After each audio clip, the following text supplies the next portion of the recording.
And he talked to me on the story of Jonah, how the story of Jonah isn't just about Jonah, but it's actually about Nineveh. The emphasis of the story of Jonah was about the city of Nineveh, and how God's heart was burning with passion for the city of Nineveh, how he longed to pour out his spirit there, how he longed to see the people in Nineveh turn to him. And so in response to the cry of his heart for Nineveh, God raised up a revivalist, anointed him with the spirit of revival, named Jonah, and sent him back into Nineveh to become the very answer to the cry of God's heart. And he said, that's what I'm doing. This is what he told us. He said, there's a new breed of revivalists emerging in the earth because of my heart for nations and cities, campuses. And he told us that we're to mobilize, equip, train, send. That's what we're to do. That's why you're here right now. You're here right now. You're sitting in that chair in this convention center because you're part of the new breed of revivalists. Because God's raising you up to become the answer to the cry of His heart for your city, for your campus, and ultimately for the nations of the earth. That's why you're here. And so He began to speak to us in 2004. In 2005, I was speaking at a church in Lake Bluff, Illinois, just in a suburb of Chicago. I was in Chicago. While I was there with the pastor, we began to talk about one of my revival heroes, one of my revivalist heroes, a man named John Alexander Dowie. John Alexander Dowie lived in the late 1800s, early 1900s, and in the late 1800s he lived in the city of Chicago. And he was impacting, he was radically influencing the city of Chicago, every area.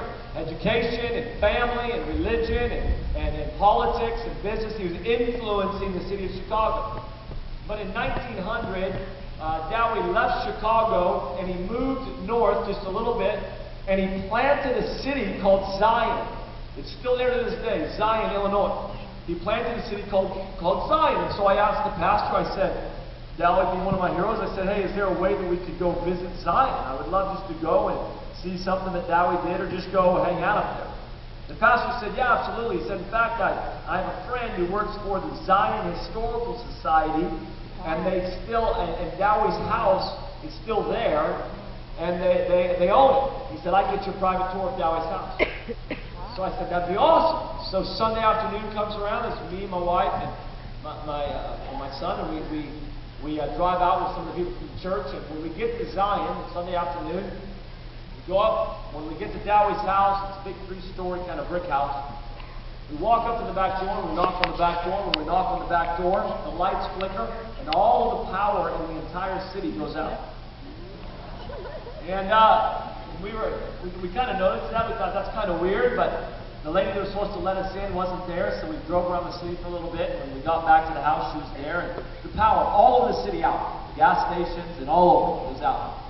And we get back and we spend about an hour, 2 hours at the house, and it's kind of getting dusk, it's getting late afternoon, and you kind of still see with the windows and the power's out. Again, it was a really great experience. And at the end, we get down to like this parlor area with a piano, playing piano, worshiping the Lord, playing for a Bible and everything. And the whole time we were there, we were just kind of saying like, power being out, like this feels like a God moment. It feels prophetic somehow, but I don't know how it's prophetic, and I couldn't figure out how power going out was a good prophetic, so I was just like, I don't know what this is, but it feels like the Lord's trying to talk to us. So right before we leave, we've been there for a little bit, right before we leave, a guy said, wouldn't it be weird if right when we left, all the power came on? And I said, yeah, that'd be weird. We've been there for hours, and I said, yeah, that'd be a little weird. And so there was like a long hallway to get out, we was all kind of walking down the second behind this guy, and literally he gets up, and in the city, he grabs the hand